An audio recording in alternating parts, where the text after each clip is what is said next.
gross domestic product, tignan nyo naman, after the lockdown, hindi talaga bumaba. At tataas pa yan kasi babagal na yung GDP natin, di ba? So, kumbaga, yung denominator mo, liliit, pero yung debt, lumalaki. So, tataas pa yung chart na yan, yung bars na yan, this year. Okay. So, kaya ba magbigay ng subsidy?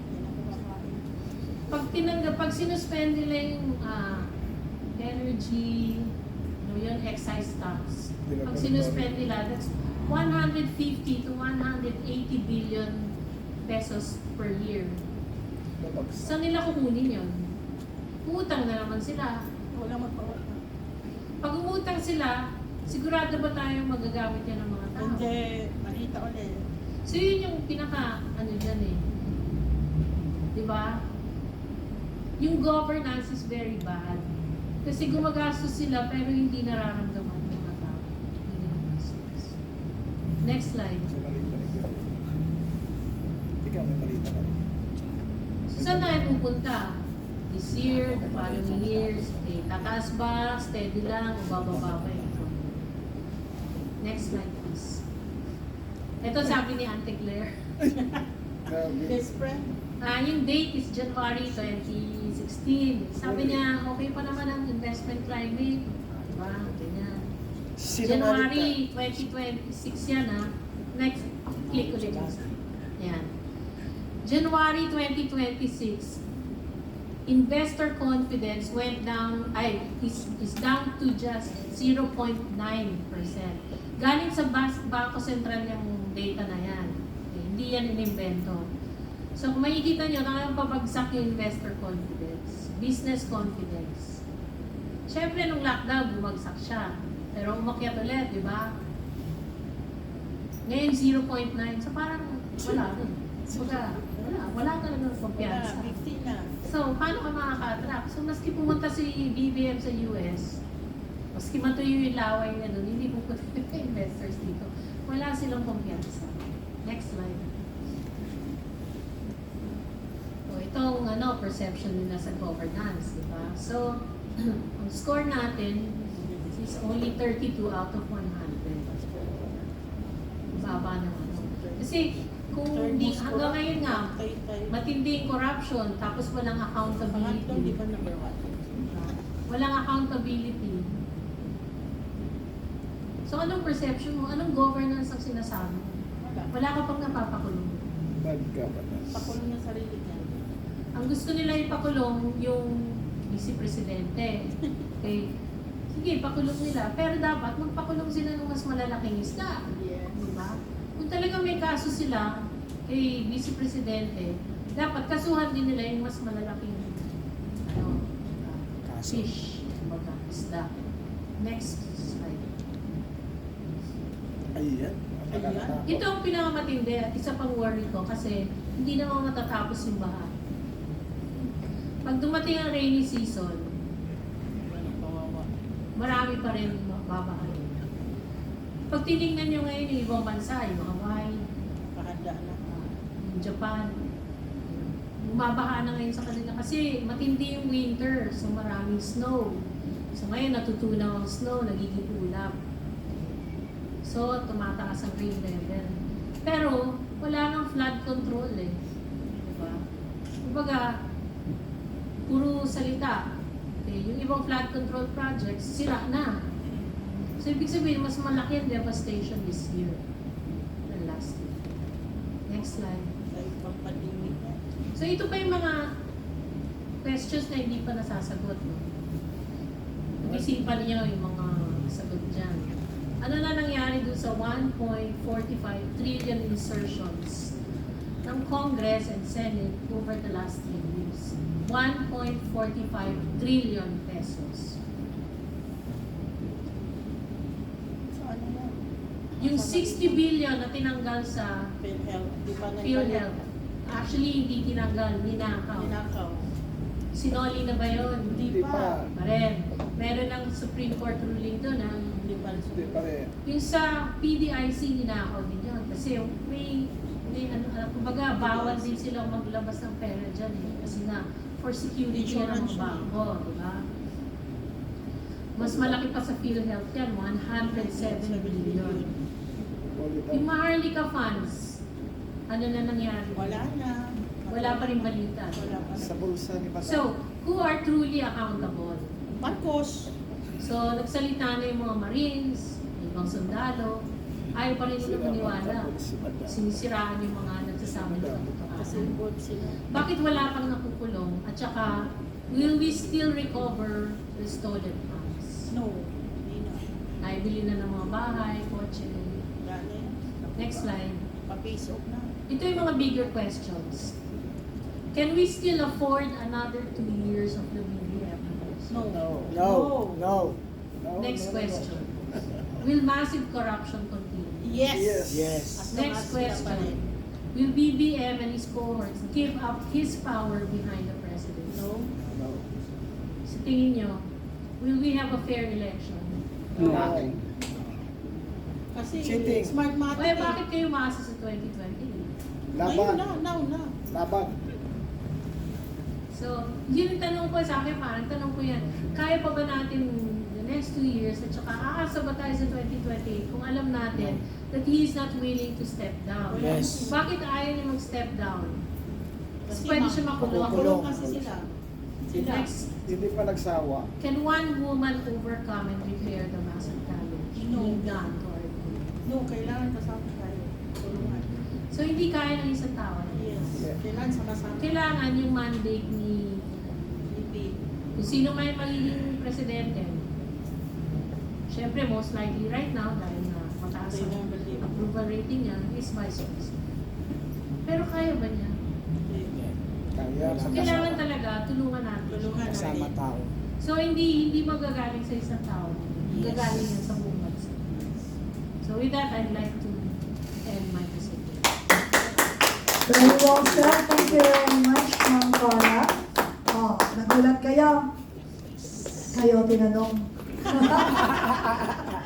Nakakatuwa, no?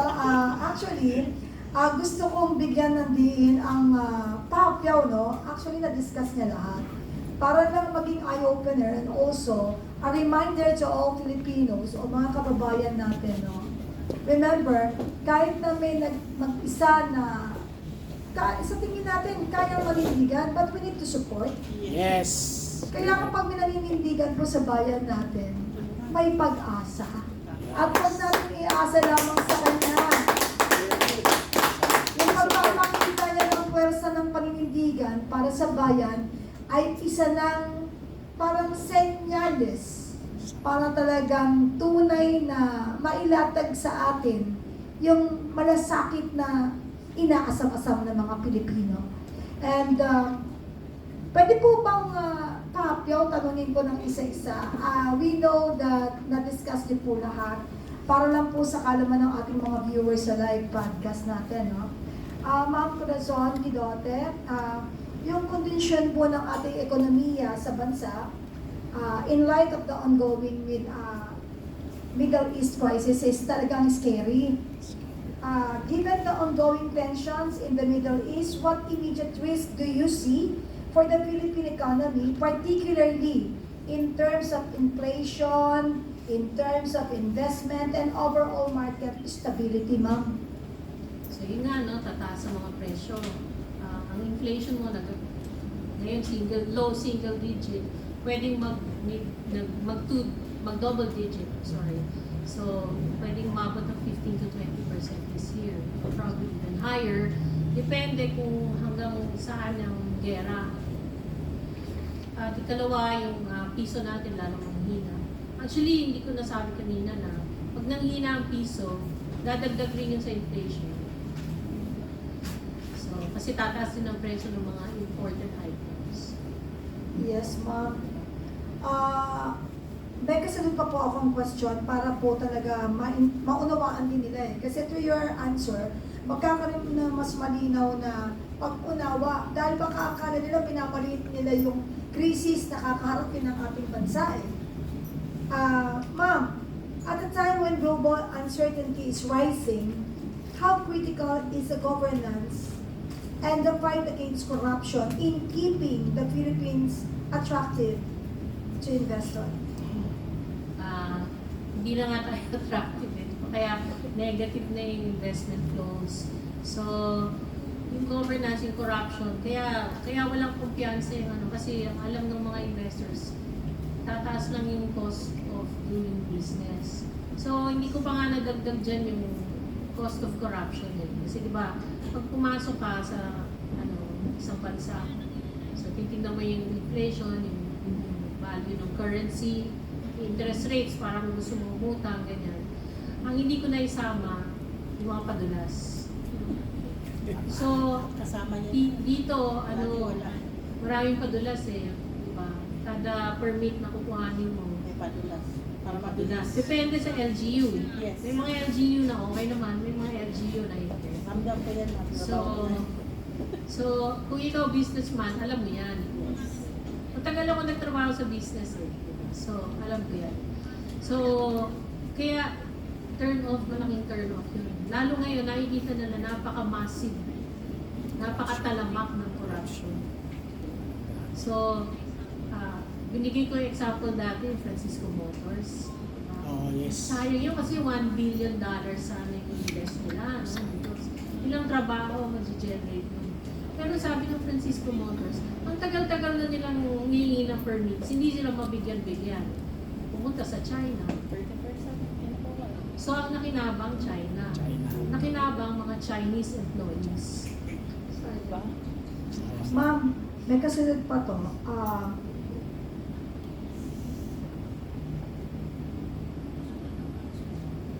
Do you believe the Philippine economy today is resilient? Resilient enough to withstand external shocks like a Middle East crisis? Or are there underlying vulnerabilities we need to urgently address, ma'am? Well, pag tinignan mo yung national savings, may konting savings pa mga Pilipino. May dollar reserves pa tayo, malaki pa naman. Like I said, yung import cover natin, 7 months. So, kaya pa. Pero kung tumuloy-tuloy ito, crisis, tsaka kung tumuloy-tuloy yung corruption, Wala. siguro we have a buffer of 1 to 2 years.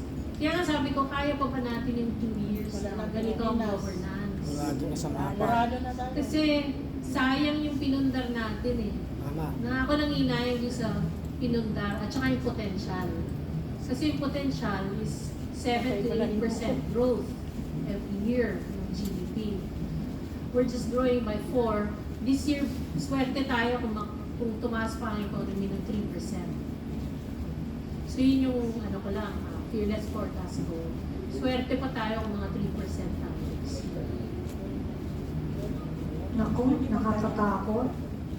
Kaya kailangan mga kababayan, gumising tayo, no? Susugan ko ng isa pang question si ma'am para talaga imulat natin ang mata ng ating mga kababayan sa totoong nangyayari sa ating pong bansa. Ma'am, in this complex global environment, what should be the top 3 priorities of government to protect economic stability and sustain growth? Well, first of all, address ang corruption.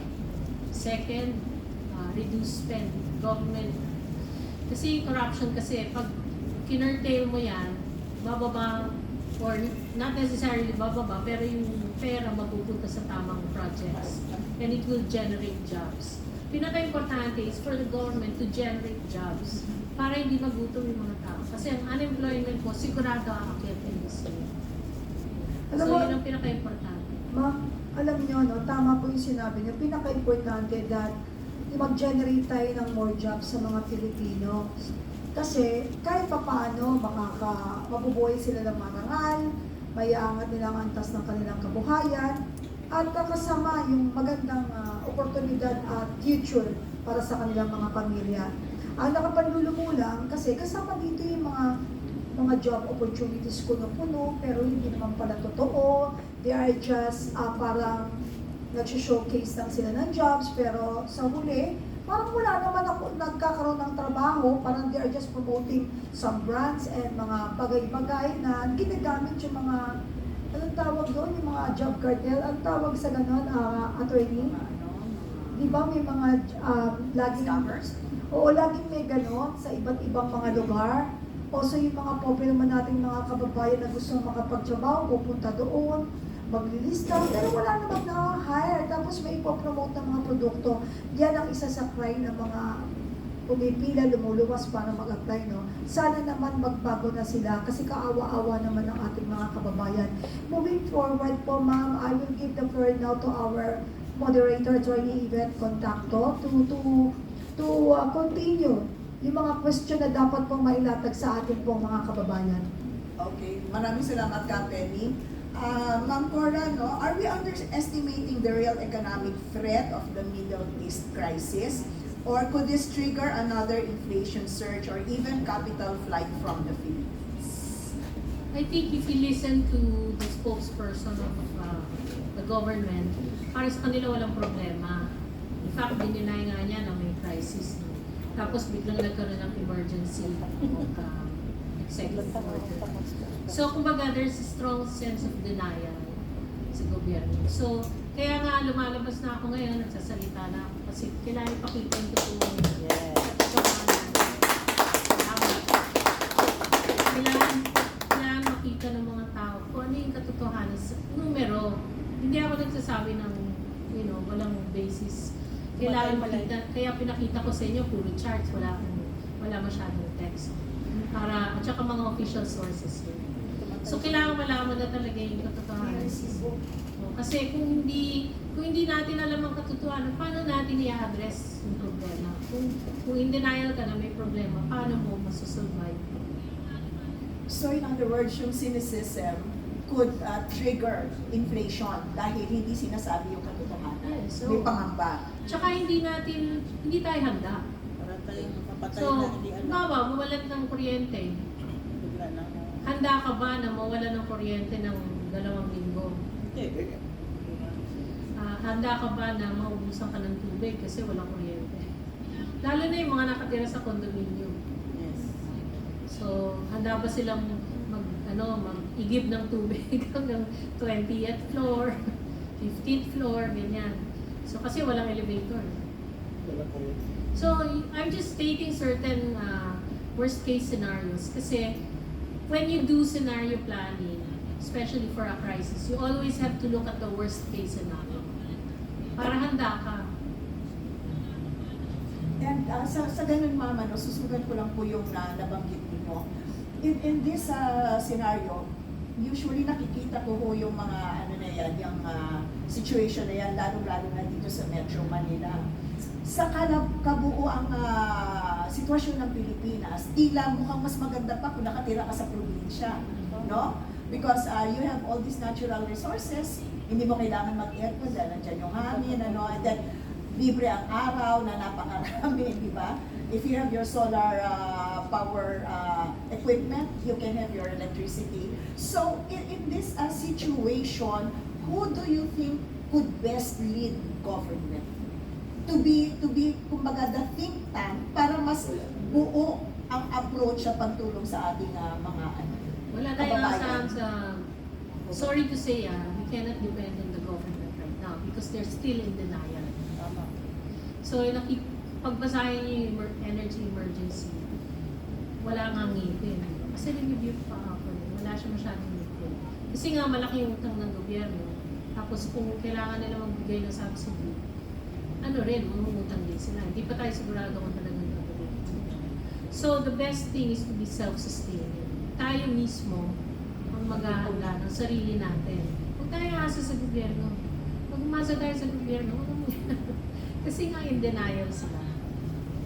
Pero ma'am, with the question that you posed, handa ka ba kung sakali sa 2 linggo, wala kang kuryente, wala kang tubig, and then you advise na mas maganda you just rely on your own. Marami sa atin ang hindi alam ano ang gagawin. Who do you think would best help us also in may nagsabi nga, in this learned helplessness, ano sa tingin nyo ang magandang gawin ng ordinaryong mamamayan para bukod sa pagbubuklod-buklod at mapag-usapan, saan sila sa tingin nyo pwedeng humingi ng guidance o kaya, guidance, paano makapaghanda? So kung libawa, tingin nyo, in 2 weeks, di ba, mawala ng kuryente, ano bang kailangan nyo sa ilaw? How can you sustain yourselves kung walang kuryente ng 2 linggo? O kaya rotating brownout, sabihin nyo na lang. Kayo pwede mag-aircon. So saan kayo kukuha ng pampalamig? Di ba may solar power, electric fans, although hindi naman syempre tatagal yung mga gano'n. Kaya kailangan matuto tayo magtiis. Sa pagkain, yung ibang bansa, marunong silang mag-preserve ng pagkain. Lalo na yung may mga winters, diba? Nag-aatsara sila, nag-preserve sila ng mga ano. Tayo may mga tuyo, may daing, may langgit, ganyan. So those will last for at least 2 weeks. Bigas. Kaya nyo ba mag-save ng bigas for the next 2 weeks? Do you have enough savings ngayon para bumili ng food stocks? Kasi sa ibang bansa, ni-encourage nila yan. May mga basement sila, lalo na yung mga dinadaanan ng mga tornadoes. Kailangan may basement sila sa bahay. Tapos nandun yung mga food stocks nila. Kaya lang kung babakain naman, di ba? So yun kailangan isipin nyo, kayo mismo mag-iisip ng mga paraan. Paano tayo makaka-cope? Kasi kung hindi tayo makakaasa sa gobyerno ngayon, kailangan yung mga leaders natin sa mga purok-purok, mga communities natin, tayo na mismo mag-isip anong pwede natin gawin para makasurvive tayo for the next 2 weeks na mawawala ng gasolina o ng kuryente. I'm stating these extreme cases kasi pwedeng mangyari ngayon that at the rate our government is denying that there's a crisis, and second, the crisis in the Middle East is pretty severe, and we don't know when it will end. Ma'am, in fact, Sige na po. Yes, please. actually, ramdam ko na ang krisis. Sa mga walang sasakyan, hindi pa rin yung ramdam. Maniwala ka, kanina umaga, ang 1 litro ng diesel, if you will save, is 128. Yeah. From 50 plus. So, nag-double ang presyo. More than More than 60% na. Kaya alam mo, let's Ay, use this platform to 120%, inform the people. Kasi tama yung sinabi ni Mami, in denial pa rin sila up to now. That is very unfair sa atin. Tapos asking us, yung isa sa question, sino yung aasahan natin, tatakbuhan natin, yung mga simpleng mamamayang Pilipino. Ang first na thinking natin, of course, is the government. Automatic. But, how can we do that? Ngayon pa nga lang, di ba? In denial sila. News blackout tayo sa totoong sitwasyon na talagang hindi parating ang krisis. Krisis na po.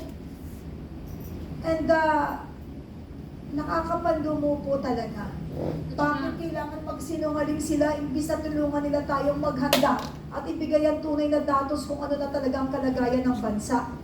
Tsaka Miss Penny, yung solution na ino-offer nila is not sustainable. Kasi kung ayuda lang, hindi tatagal yan Kung trabaho, tatagal. Kaya that's why I'm saying, yung pinakakailangan na ibigay nila ngayon, trabaho, hindi ayuda. Yes. And ibalik ko lang na nabanggit niyo yan, Ma'am Cora, about giving jobs. Nung lockdown, okay, hindi ba nakwento yan sa atin ni Secretary Bello, nung naging guest natin. Okay, lockdown, walang trabaho ang nasa hotel sector, ang mga nasa transport sector, kasi bawal umikot. Pero ano ang ginawa ng gobyerno? Para dun sa mga bus drivers na nawalan ng trabaho, dito nag-umpisa yung tupad. Binigyan sila, hindi ayuda trabaho. Ano ang pinagawa sa kanila? Pinaglinis sila ng EDSA. Nagsusweldo sila. May trabaho sila, na-sustain yung pamilya. Yung build. Lockdown yun, pero dire-diretso yung pagpapatrabaho. 6 million na Pilipino ang nagkatrabaho during that build program, lalo na nung lockdown. Hotel industry, dapat yan, walang pumasok na turista. Bakit buhay? Kasi yung mga OFWs na pinauwi, doon muna, quinarantine. Buhay yung hotel sector. buhay ang ekonomiya. Yun ang sinasabi ni Ma'am Cora. Kailangan natin trabaho, kailangan maging creative, no? Ma'am Cora, sa tingin niyo po ba sa mga pribadong mga korporasyon, pwede silang maging creative to take advantage of this situation para makakreate ng jobs? That's very possible. Kaya lang nga, kung sila mismo hindi rin sila masyadong aware or wala silang crisis management group na nagka-handle ng ganito, or mahirap din. The best way talaga is mag-community planning tayo. Yung mga sariling community natin. Kasi mahirap pumasa sa iba eh. Kasi we're in a different situation. Nung lockdown kasi, governance was still there, no? Good governance was still working. Ngayon wala eh. Diba? And data, information is being hidden away from the public. Alam mo, Attorney Yvette, Ma'am Cora, medyo nagkaroon ako ng konting naisip tungkol doon kung paano tayo makatatawid pag talagang nagkaroon talaga ng malawakang krisis ang ating bansa. Nagkaroon na tayo ng experience doon sa nakaraan na COVID. Yung COVID-19. In fact, we can take advantage of yung platform po ng mga online business. Kaya nga na-push nila yun, tinuloy-tuloy. Ang dami nga umalis na sa mga pwesto nila eh. Dahil nagkaroon na tayo ng practice that we can order, we can do business online. At palagay ko, no, ang mga Pilipino magkagaling eh. Kaya nga, mag-flashback kayo, i-refresh nyo what happened dun sa COVID. Siguro 25% makakausad tayo eh, nang hindi umaasa sa gobyerno. Bagamat ang gobyerno talaga ang dapat talaga kumilala ng pangangailangan natin this time. Anyway, sabi nga ni Ma'am Cora, kaya pa natin yan kahit 2 taon. Pero hindi natin pwedeng sandalan yung naririnig natin posibleng gawin natin pagkos through our experience, tas yung COVID time na napaka-supportive ng nakaraang administrasyon na nalagpasan natin yun, matindi yun ha. In fact, ang nabuhay dyan yung hindi mga nasa syudad, yung mga nasa probinsya, na worried tayo dahil wala naman silang kahit na ano, unlike dito sa syudad. Pero nakita ninyo, doon, presko lahat ng kinakain nila.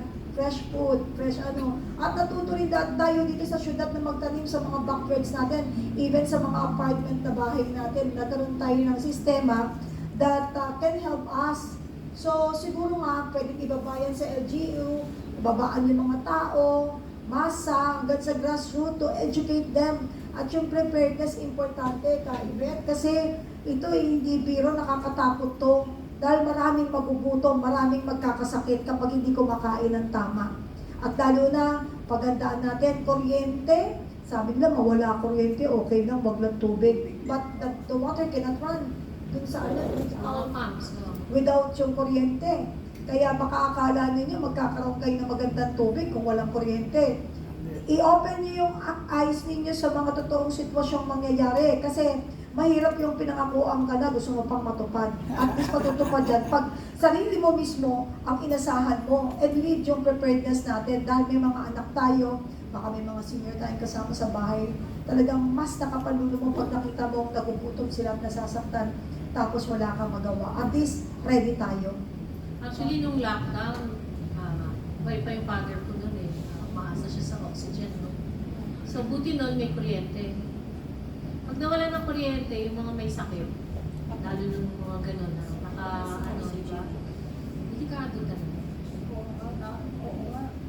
Kasi nung sa COVID, never naman nag-brown out at saka nag-blackout. May kuryente. Imagine niyo ngayon. So, basic commodity yung oil. Eh. Pag nawala yung basic commodity na yun, maraming malawakan ng Nakakatakot, no? Let's take advantage of our platform now, yung sa kapiyan sa PDP.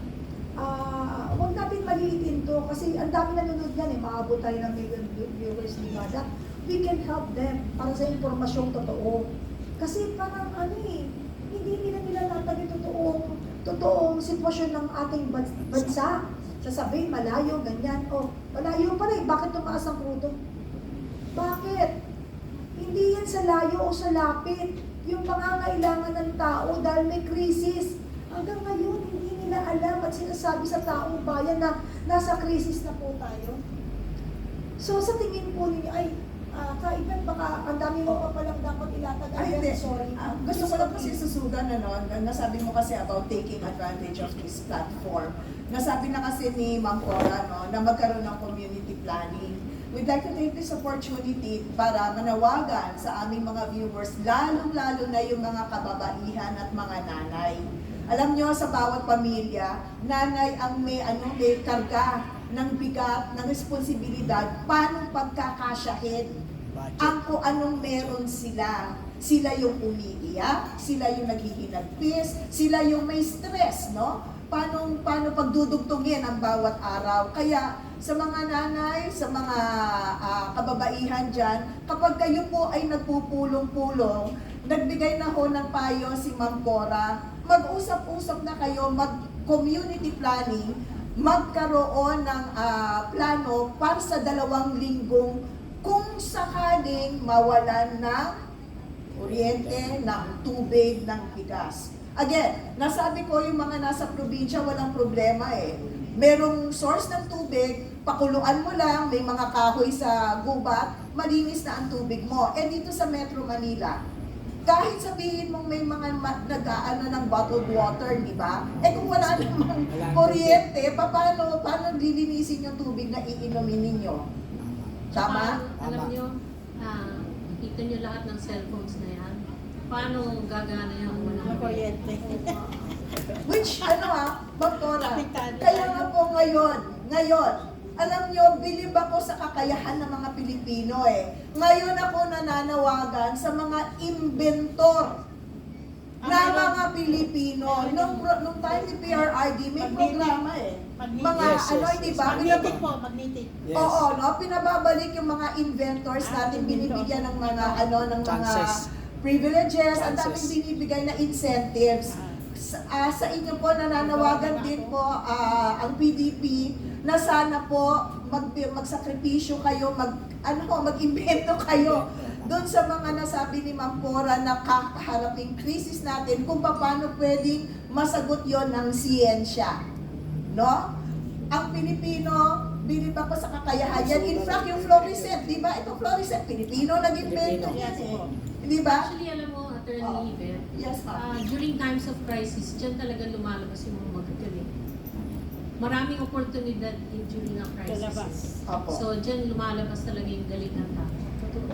And to think na marami tayong natural resources, nandyan yung araw, andyan yung hangin, yung dagat, na alam Ilog. kong may kakayahan na mag-produce ng energy, no? Maging eye-opener po ito na whether may crisis o wala, dapat parating handa. Kaya sa inyong mga kabataan na nakikinig ngayon, huwag niyong gawing hadlang din, no? Ang inyong edad para makagawa ng isang mapapakinabangang bagay na maaaring kathang-isip ninyo, pero kalaunan ay makakasave ng buhay, makakaligtas ng maraming buhay na Pilipino. Nasabi ni Ma'am Cora, yung mga nasa ospital na mga kailangan ng kuryente, ano ang pwede yung inventions, no? Para dire-diretso ang takbo ng mga gamit sa ospital. Alam mo, nabivisualize ko tuwing habang nagsasalita si Ma'am Cora tungkol dun sa hospital. Oo. Tapos binanggit mo po muli ngayon. Worst comes to worst, kapag talagang wala tayong invention na ganyan para ipagpatuloy, lalo na sa oxygen, ha? Importante yan. Actually, may Alam mga mo- generators naman. Kailangan pa ng product. Alam mo, Kailangan din ng crudo. this is not a joke, ha? Reality itong gusto kong sabihin. Ang mangyayari yan, mano-mano tayo. Oo. Solar Ano, energy. Mano-mano tayo, pero alam mo, ang Pilipino, matatag. Talagang pinatatag tayo ng mga nangyayaring korupsyon. Dahil unang-una, expected na natin na naririnig lang natin, kasama tayo sa plano, pero pag nandyan na, wala na tayo. So, wala tayong sa priority. So, what I'm trying to say is, get ready.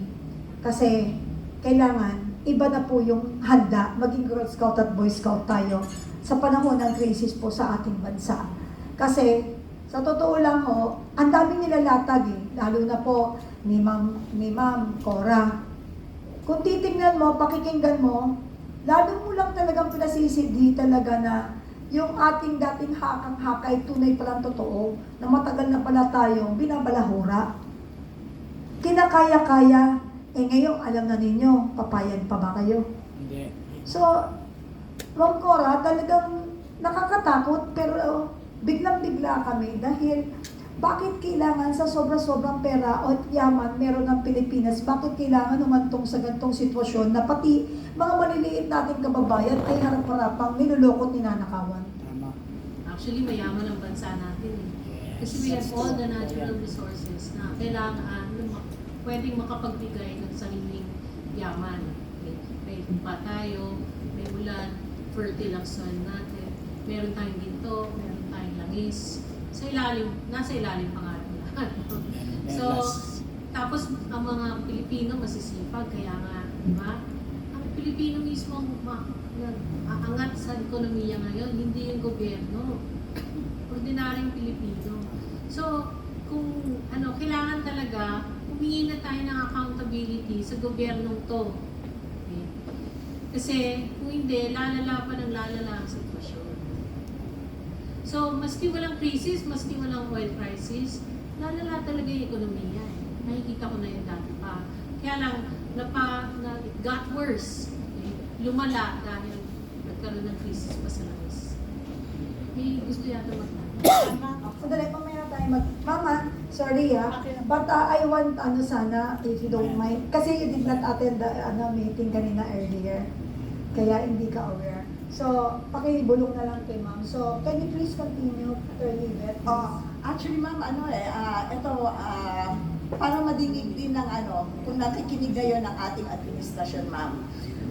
Okay, so, tinatag yung itong crisis management, called the Uplift Committee, also known as the Unified Package for Livelihoods, Industry, Food and Transport, na personal tingin ko ayuda style ang mangyayari. But at this critical moment, Ma'am Cora, what is the one hard decision government must make now before external crisis exposes the country's weakness?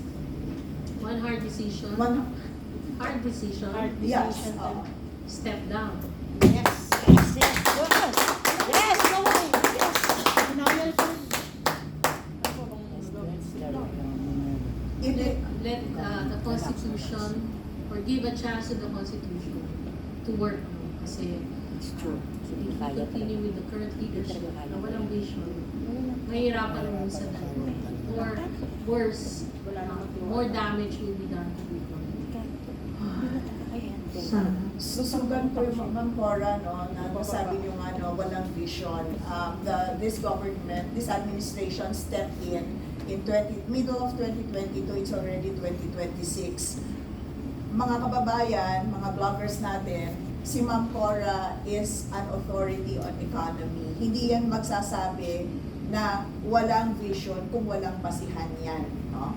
So, when she says that that is a hard decision, ibig sabihin, sa 4 na taon na inupo ng administrasyon na ito, walang konkretong plano para sa bansa.